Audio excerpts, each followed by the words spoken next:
My name's Nick Lall. I'm the founder of IV Impact Solutions, and basically what I do is I help professional service businesses and creative agencies scale up by outsourcing their sales process for them. So I'd say there are probably a few different ingredients that go into the secret sauce. The first would be my team in Bangladesh. Without them, I definitely would not be able to get the results that I do.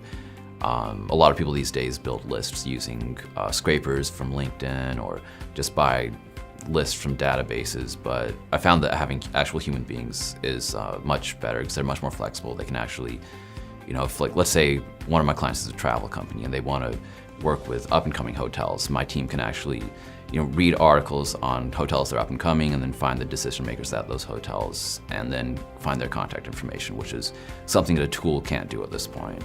The second ingredient that I think makes things go really well is that we're very data-driven. So from the very first day we start working with a client, we're testing the time of day the email gets sent out, the subject line, the call to action, and also the type of person that we're emailing. So by doing this every day after a month or so, we have pretty good data on, first of all, who's most likely to respond and what they're most likely to respond to. And then once we have that, we can scale up the volume and start emailing the right people with the right message at a much higher volume.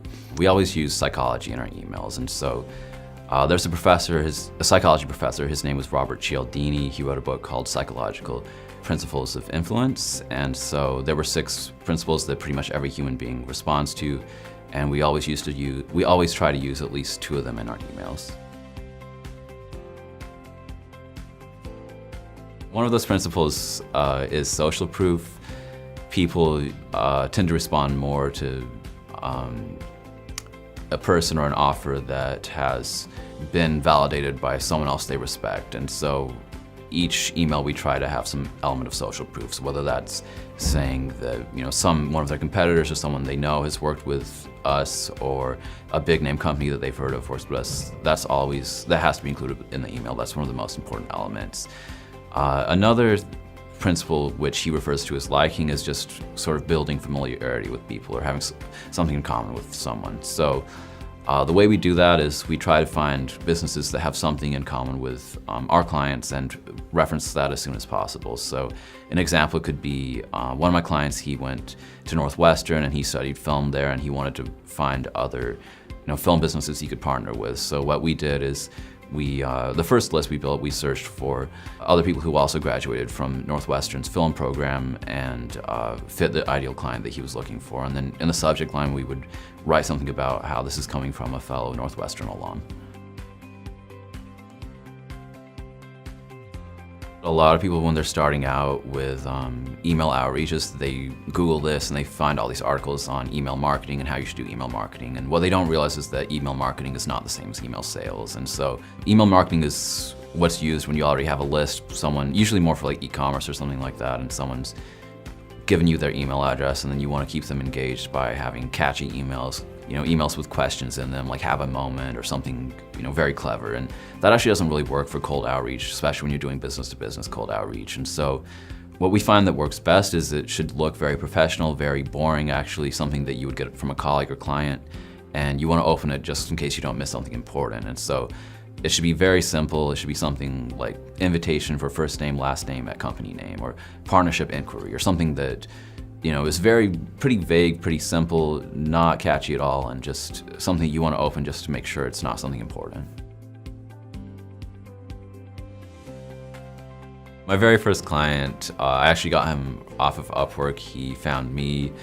I had put a video up of myself, so maybe that's what made me stand out. I put the video on my profile. It told kind of my personal journey. I think if you're going to do something like that, you should tell a story that really relates to people and kind of follows the hero's journey, where you face a challenge and you overcome it, and that's how you get good at what you're doing. And so I kind of outlined that. I don't really use Upwork to get clients anymore, but this guy, he's turned into a great client. He's had a few businesses, and I've helped him out with all those businesses. He came out and visited me in Vietnam, and yeah, it's been a great partnership since then. These days, I get all my clients through my own methods, through my own email outreach methods. And so what I do for the clients, I do myself. And every new client, I offer them a free trial. The free trial, first of all, tells me, whether I can actually do well with these clients and I can actually make sales for them. And so that gives me a good idea of who I should work with.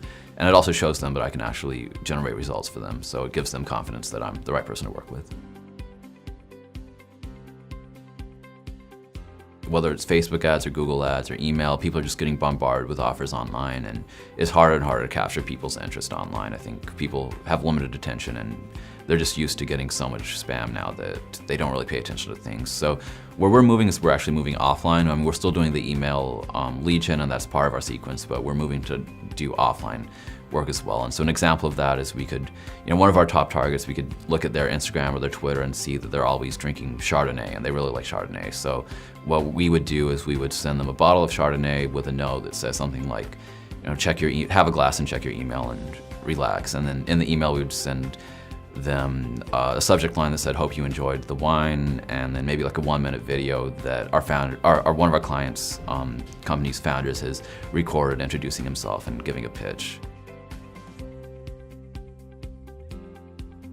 The book that really inspired me to get started and gave me the idea for data-driven sales was Predictable Revenue by Aaron Ross. And I think it's one of the best sales books out there still. I think, a lot of the advice that he gives has been used by everyone since it was so great. So it may not work quite as well as it did 3 or 4 years ago, but it's still gold. It's one of the best books out there.